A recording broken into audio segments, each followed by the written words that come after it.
we doing? All right. My name is Kwame Divine. Kwame because I was born on Saturday. This man is a fat. Oh. He knows all. Yeah, Kwame. And it begins. Already. You guys know who you are now? Yeah. So we are here at the Assin Manso Ancestral Riverside, a place where our ancestors, the ones who were held in the chains and shackles as captives, were brought to for their last ever bath before they were sold to the various buyers to be taken to the dungeons and eventually shipped out of the land to the New World. See, a long time ago, before the Europeans arrived here, our ancestors lived on a very big vast land. And this entire continent wasn't called Africa. The oldest known name of the land was actually Akebuland.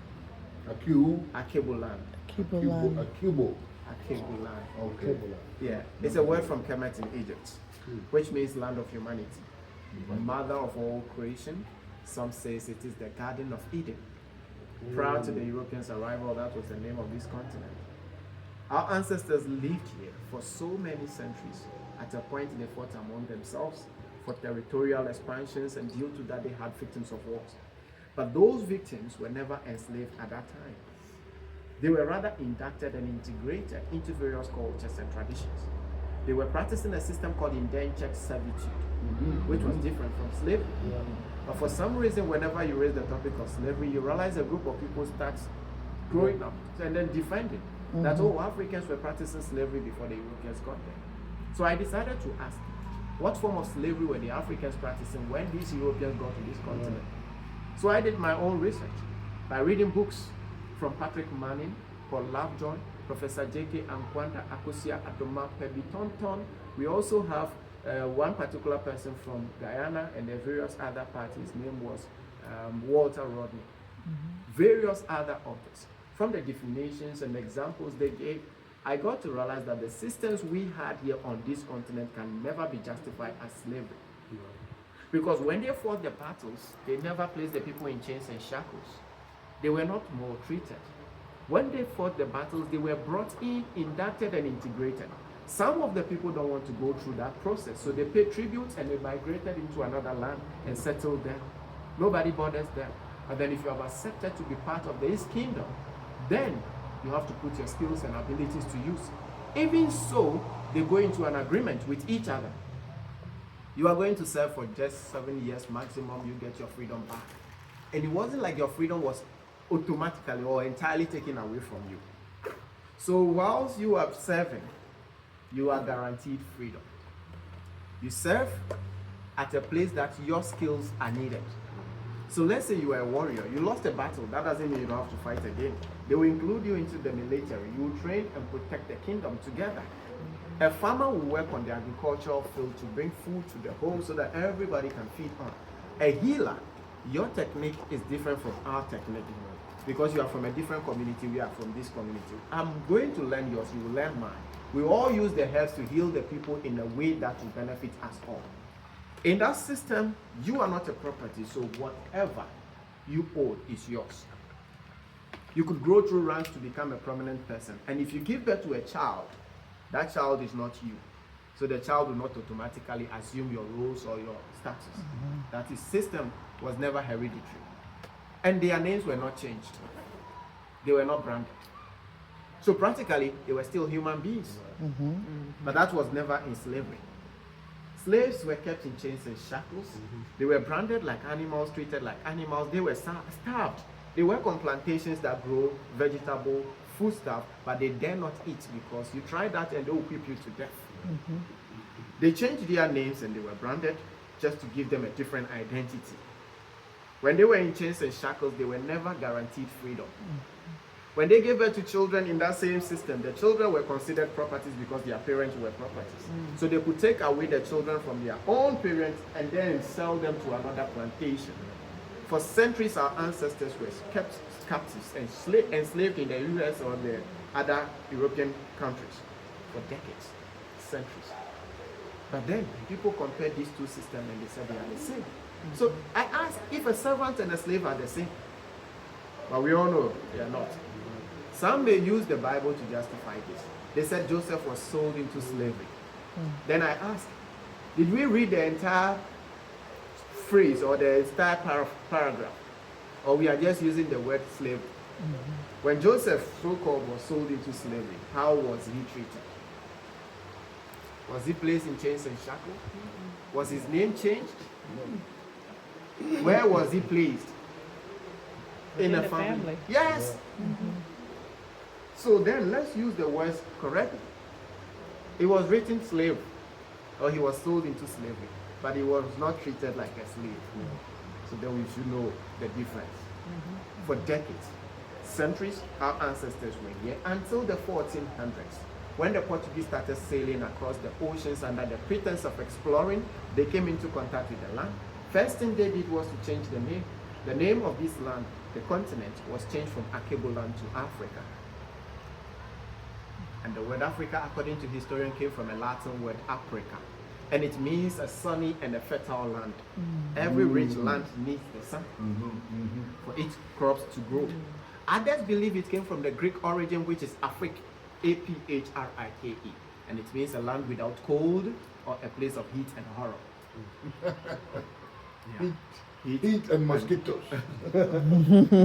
But you see, in West Africa, the griots, the historian, the storytellers, they also believe there is a name that Africa came from. The word is Afra or Afri. According to the accounts, Afra is actually the name of the goddess of the sun. And that makes Africans her children or her people. As Africans, we have been blessed with one particular thing, that is melanin. It allows you a percentage of the sun into your system, helping you to heal, you grow, and you glow.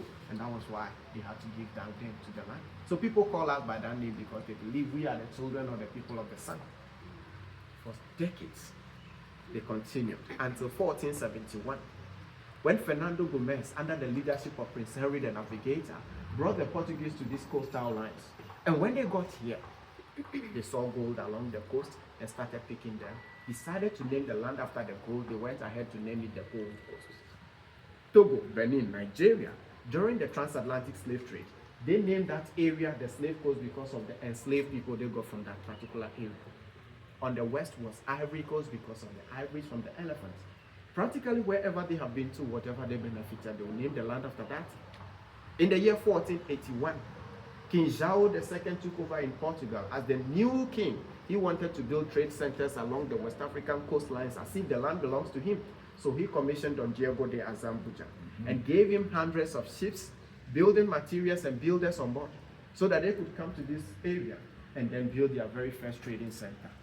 So they landed in November 1481 at Edina in Elmina. They approached the king, his name Nana Kwame Ansah I, requested for a land to build their very first trading center. But the king there refused to give them the land. He told the leaders that, look, I am comfortable with you coming all the way from Portugal to trade with me and going back to your state. But for me to give you a land here to build something permanent is not something I want for my people. So he turned them down. But the people were very cunning and deceptive. They left and enriched their proposal and came back to him. On countless occasions, he turned them down. Finally, he was convinced that the people actually meant well. So he gave them the land to build their very first trading center. The center was for gold, ivory, pepper, spices. But the people ended up building the Elmina Castle, with chambers hidden at the bottom of them, transformed into a slave-holding cell when the time arrived. So my thought and my question is, what was that particular chamber there built for? Let's say we want to build a mall for the people of this town, and the chiefs have given us this land here. Would we build a prison in a mall? I want to build a house, and I know for a fact that as long as I live, I will not need a basement. None of my descendants will be needing a basement. Would I include it in my plan? The people built the Elmina Castle with those chambers hidden at the bottom of them. They later transformed it into a slave holding cell. So what was it for? If not for the enslavement of the people, I doubt. But then they still went ahead to trade with us. They got gold, ivory, pepper, spices, and they paid our ancestors with absolutely nothing. They were given tobacco, whiskey, mirror, guns and gunpowders, silverware, and several other things that I think were not useful. Look, today to get 18 carats of gold, You and I, we know how much we have to spend. Thousands of dollars. How much is tobacco? Whiskey, mirror, guns and gunpowders? Cheap. So was that trade even balanced? It wasn't. For decades, that was how things were being done. Until the 1492, when they made it to the West Indies. The people there continued, and then they arrived at the United States of America. The area around Massachusetts, 1502, they got there, and they took the land from the original owners. The Native Americans were enslaved on their own land, used on plantations like tobacco, cotton, coffee, sugar cane. After these people have formed the New England, they were using them on plantations, they were not doing well. They also got exposed to various diseases, smallpox, measles, chickenpox, and various other deadly ones were killing the people. And since that was their land and they know every inch of it, they were escaping to the woods and they would never return. And that was when labor force came crashing. So one particular person, his name Bartolomeo de las Casas, a Spanish, Portuguese, Roman Catholic priest, in the year 1516, came with a suggestion and a proposal that the African men and women across the oceans, they look strong, much stronger than the natives there. So the best option is to go out to Africa and get them to come and help. So they came. When the people got here, they went to our own chiefs, the leaders, through manipulation and deceit. They made them to hand over the war victims. So when they went there, they told the leaders that, look, we have been here with you for about 5 decades. We realize each and every time you fight the battles, you bring your war victims into the land. What you are practicing will actually put you in a harm's way. If you keep having these war victims, the warriors among them, close to your people, they will get to learn your strength. They will know your weaknesses. They will fight you back to claim their land. So then, we are here to help you. We shall help you with guns and gunpowders.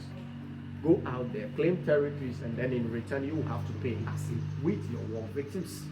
And this was where they got their ancestors involved.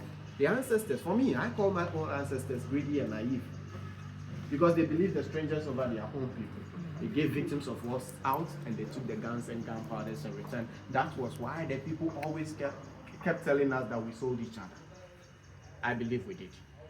I'm of the view that in business there is something called barter trading. I shall give you something of value for something of value back. When they came to you, they proposed they will give you their guns and gunpowders, and then you will give them the victims of wars. So now that you came with the victims of wars for the guns and gunpowders, what do you think you were doing? This part, we have to accept it as Africans, that we also participated in the trade for decades. Now demand has started shooting all the way to the highest peak.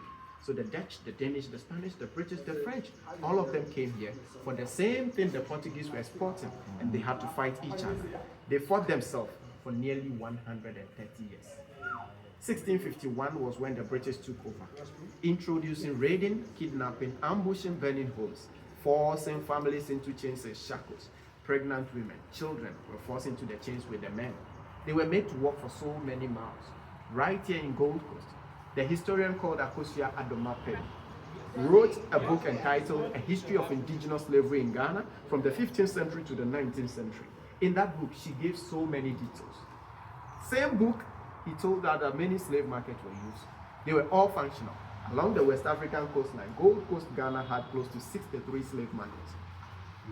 Salaga, Sampa, Janani, Ketekrache, Bono Manso, Techiman Pekoro, Assin Manso, Atonsu, we have the Elmina Castle, Cape Coast Castle, and then we have Fort Amsterdam, Fort William, Senya Breku, Apam, all the way to the Christiansborg Castle in Osu, Accra, just to mention a few. The British historian W.E. Ward was also traveling around that same period, and he wrote a book entitled The Short History of Gold Coast. In that book, he emphasized on so many things. Then he also gave us 2 slave markets were playing a historical role. We have Assin Manso and that of the Salaga slave market. The distance is over 400 miles, a journey of over 653 kilometers. The ancestors will have to walk from there all the way down this way. And that's not all. Not all of them were captured from Gold Coast. Those who were captured from Burkina Faso, Mali, Niger, they will have to walk down here because they don't have the sea to ship them out. So they have to access the sea right here. The ships are all docked here. So they move them 1,100 miles from Niger. For months they've been walking until they got to Salaga. Salaga is the largest slave market where they were camped for days and they were given food not because they were hungry. They fed them there because they were looking too weak. They will not survive the journey, so they gave them some food to eat so that they can get them energy to continue the journey. Then they went through the Mole National Park. Currently, we could go for safari, viewing the elephants and the various other animals. But back then in the days, you dare not go close to that park. The wild animals in there were attacking the captives in the chains. So these captors realized their commodities were getting lost. In order to protect them, they went looking into the chains and shackled. Anyone who shows signs of weakness will then be pulled up. They will take you on a walk for some miles away from this group. They will tie you to trees there, give you multiple whips. The blood will then draw the animals. Whilst the animals were feeding on them, they got the rest out of them. They succeeded by sacrificing some of our ancestors. They got to the river called Pra. A huge river. To cross it became a problem. They were shackled. How do you expect them to swim? Lots of them got drowned and they were buried just at the bank of the river. The women went through hell. Our mothers in the chains and shackles were so tired, walking with the pregnant woman walking. Sometimes they have to go through their cycle with the cramps and all that. They were walking with it, so it was hurting. They cried. The people thought they were crying too loud to give away their location, so they shut them up, forcing stones into their mouth and then tying it around their necks. If they wouldn't use that, they would gather leaves in there and cover it up with a metal mask. That way you get to shed tears. Nobody hears your voice. All these aside, they were being raped through the forest until they got here.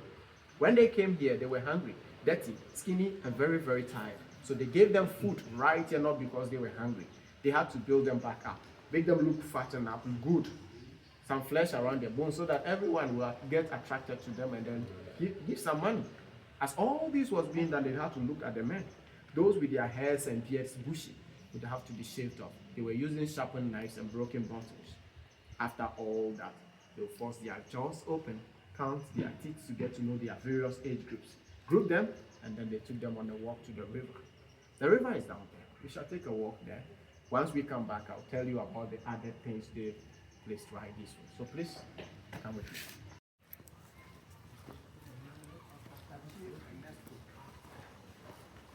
I want to show you a plant here before we continue the walk. You might have seen these plants elsewhere. But these plants also have a very fascinating story. It's called the Mimosa pudica. When you touch it, yes. it closed up. We were on our way. You touch it and it closed up. And this plant was used back then in the days by the ancestors as a secret motion sensor. Oh, wow. Those who were not in favor of the trade decided to fight against it. So they used this plant to tell how close the captors were getting to them. Whenever they come out from their hiding spot to see the plant closed, it actually grows and covers the ground. So when you step on it, you leave a print, and then they can tell how many people even walk past here. So they were using this plant wisely. Others will use the mountains, some will use the caves to protect themselves from being raided. And that's exactly what this plant was used for. But then you see, those who don't have the plant were the ones using the caves. And also on the mountain, they can see a view. And then when you climb, they will roll rocks on you and crush you. When you go to Kwew, the mountain has the Ojianoma sacred or the ancestral cave, where the ancestors went into hiding. That particular space is still there. When you come through this, they will go around and have you cornered in the middle and kill you, take over your weapons. So they were cornering them, sandwiching them in the cave. Then northern part of Ghana, Nalerugu, Golu, and the various other parts, they built defense wall with mud, thick and tall. You shoot your gun, it doesn't go through the wall. But they have created tiny holes through the wall that they will push their arrows through. All they need is a scratch on your skin. You will be gone 10 minutes because they poisoned the arrows. That was how they were fighting. When you go to the castle at Osu in Accra, you hear about the prince called Asumeni. Asumeni was from the Akwemufie kingdom. Akwemufie is far from Accra, but then he managed to secure a job in the castle as a cook, disguised himself. He is a prince. While serving there, he learned the way they were doing things there and how they were cornering some of our ancestors. So he decided to invite his uncle, but then he asked him to give him 50 warriors. The warriors came. He told them that, look, this is what we are going to do. We will trade in the guns and gunpowder. Usually they'll give you the gun and gunpowder, the barrel, and then the powder separately for you to go home with. But then he insisted right there that they want to check how efficient the gun is. Instead of them giving a warning shot, they ended up killing some of these people and they drove them out of the castle. He became a governor for 12 months. Please, that was hell for him. Various people around that same castle, the natives and then the other European counterparts, were coming after him. He realized his life was at stake, so he decided to lock all the doors to the castle and took the original keys back home. The keys are with the Akwemufie people right now as we speak. They have created a museum, and the original keys that they brought from the Denmark people brought to this land, he has it there. You might have heard about King Bedu Bonsu II. He's also a native of this land from the west side of Ghana, a hunter people. Their hunters were fighting against the Dutch. At that time, the only weapon they had was the cutlass and then some arrows, bows, and all this. But then he managed to kill some of the Dutch groups. Among them were captains, 1837. He chopped off their heads to put fear in them. But the people got angry and invited more troops from the Netherlands. When they got here, they went straight to his kingdom. With the help of some indigents, they got to the particular king. They hanged him, killed him, they chopped his head off. The head was kept in a jar, transported all the way to the Netherlands for almost 3 centuries. It was in 2009 that the head was returned to Ghana. We believe it's being kept in the 37 military hospital as we speak today. I know that a day will come, they will create a memorial ground where this history will be told. But before then, I'm here, I will cite him in my narration as people who resisted slavery.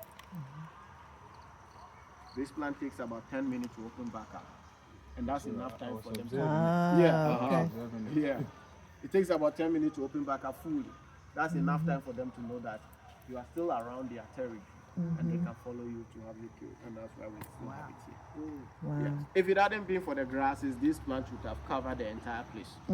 But then it has these tiny thorns around it. People were complaining that it cursed them, so they decided that we have to bring these ones aside and then let the lawns protect the people. And that's what we have here. Let's take a walk to the river. You might have, and it has to be your own choice. We don't force it on people. People who love to ground themselves, put their feet on the ground to absorb the energy of the land into themselves. They will love to feel the land, especially for those coming to Ghana or Africa for the first ever time. They would love to feel the land and have a connection with it. And that's why they would take their shoes off and walk there. But this time, because of the rain, it's kind of, but people don't really mind. Oh yeah, we walked in the rain from here to the river and we're back.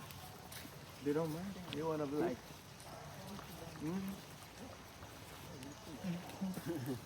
So these bamboos have been here for a long time.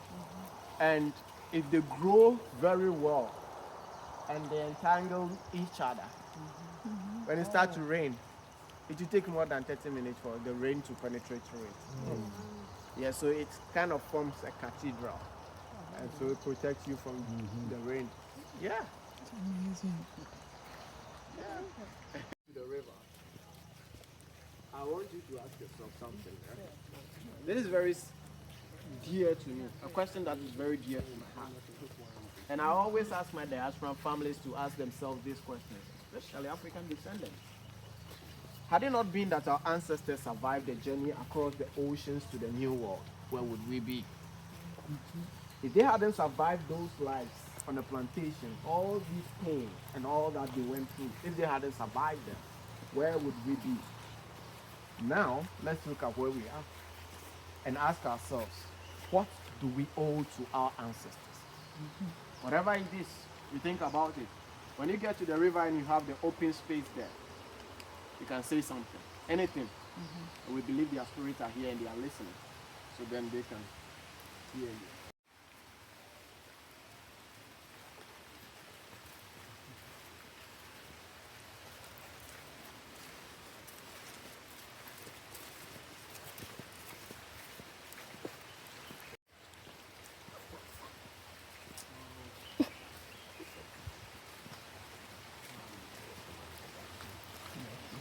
Go in front of me. I'm gonna get the group.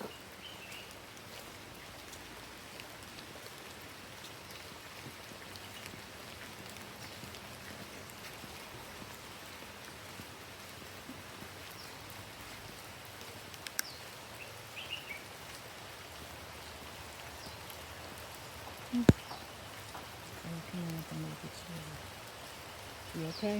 Oh,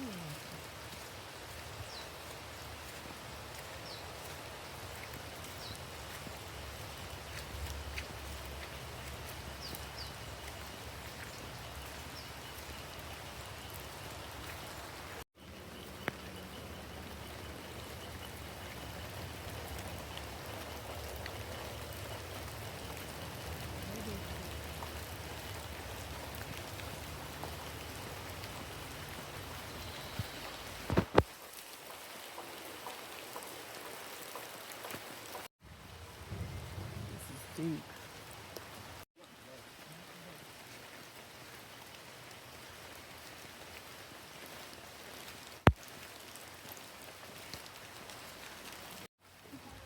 Ed, stand. Turn around.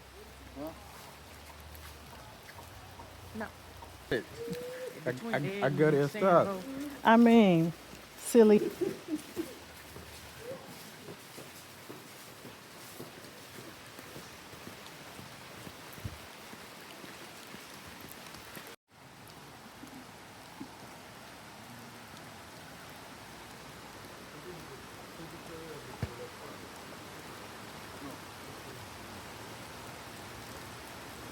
Much dirtier than this.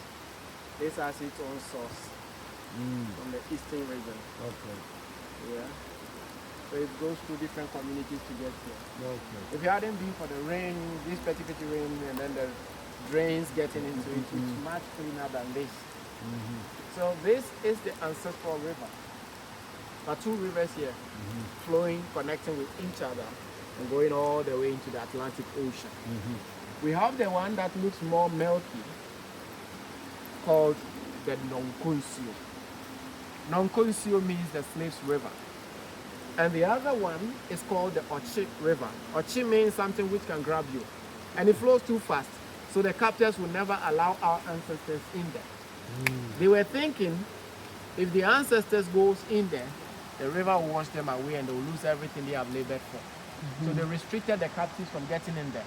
But then before taking them down this way, they added metal balls to the chains around their ankles to hold them still, preventing them from escaping.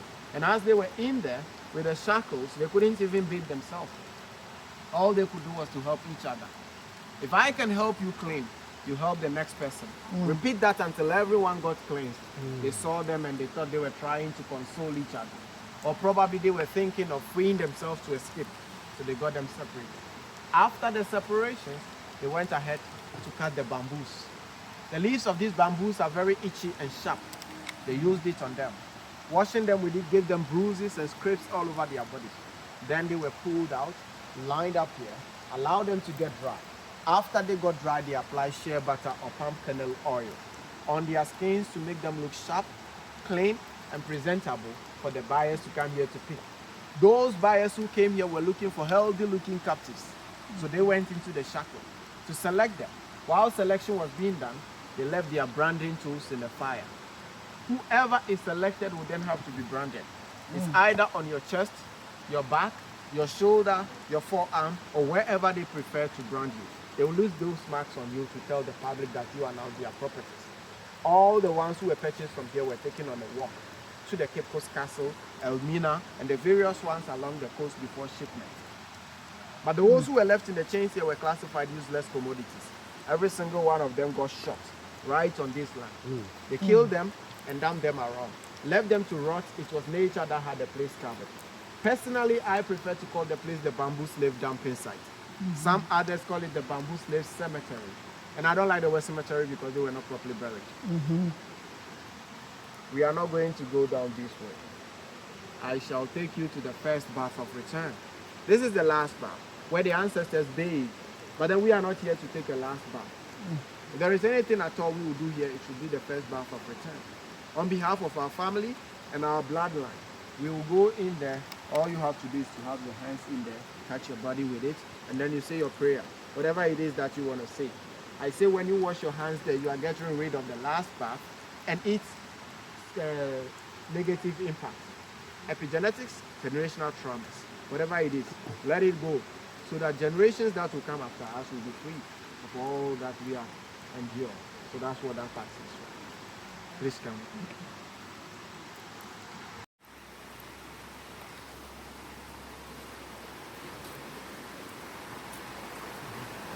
Hold on, so it won't slip.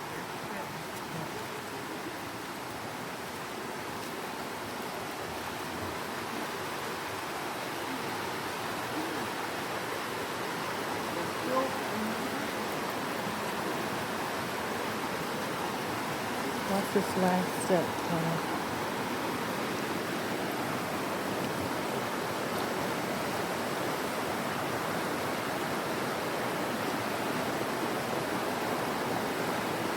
There you go.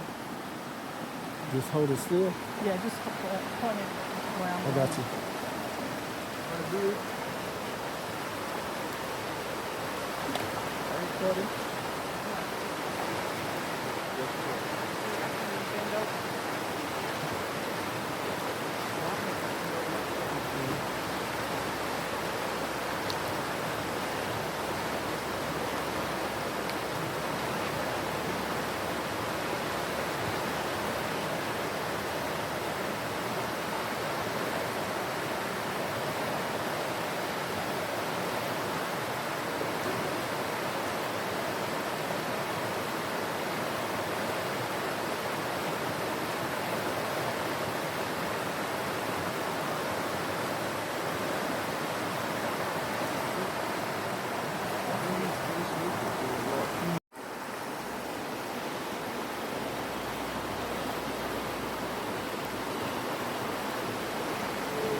You want to get two? These are cocoa beans.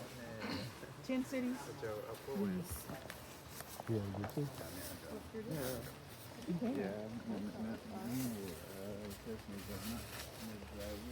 You want two? Two.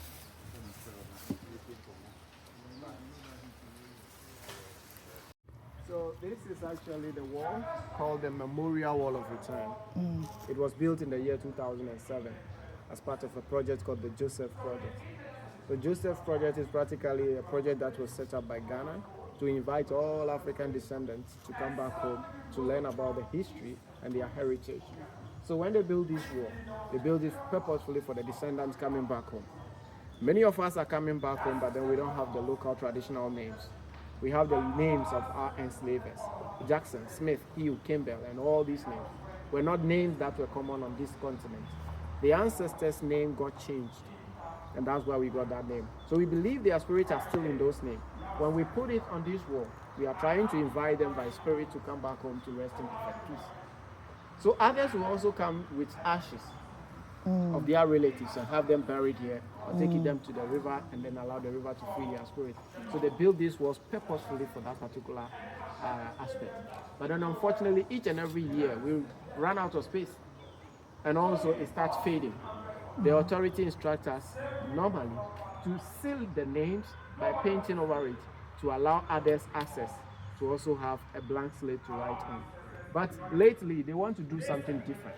They want to have a much reliable wall. Maybe you put your name here, engrave it on the wall, and it stays for a very long time. Your children will come and see it, your great-grandchildren will come and see it. But with that particular method, it's a granite. It means we keep building more. That's the disadvantage. Do we cut down the trees to build those walls? So somebody asked me, Kwame, if you don't like that granite, what do we do? I told them, look, the best way now is to go digital. With a digital wall from here to there, it stays. You have the sun always, so then you can harness the energy from the sun and power it to the wall.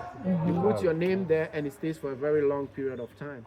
When your children come, they can pull your name out and put theirs beneath yours. In 10, 15, 20 years to come, the moment somebody pulls out your name, they can have a family tree of people who visited, and that's what this wall is here for.